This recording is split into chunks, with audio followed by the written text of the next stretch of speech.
మన స్వశక్తి మీద మన కాళ్ళ మీద మనం నిలబడగలిగి మన సంపాదన మనం సంపాదించుకోగలిగి ఎవరిని దేహి అనకుండా ఉండే పరిస్థితుల్లో ఉండి మాట పడాలి అంటే చాలా కష్టంగా ఉంటుంది. ఒక చిన్నపాటి చెట్టు కూడా ఒక చిన్న పువ్వు పూసి మనకి మానసిక ఆనందం ఇస్తుంది, ఒక పెద్ద చెట్టు నీడేస్తుంది.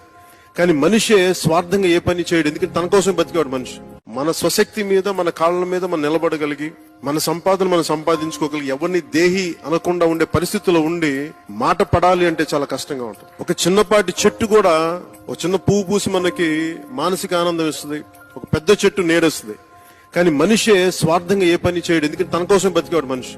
మన స్వశక్తి మీద మన కాళ్ళ మీద మనం నిలబడగలిగి మన సంపాదన మనం సంపాదించుకోగలిగి ఎవరిని దేహి అనకుండా ఉండే పరిస్థితుల్లో ఉండి మాట పడాలి అంటే చాలా కష్టంగా ఉంటుంది. ఒక చిన్నపాటి చెట్టు కూడా ఒక చిన్న పువ్వు పూసి మనకి మానసిక ఆనందం ఇస్తుంది, ఒక పెద్ద చెట్టు నీడేస్తుంది.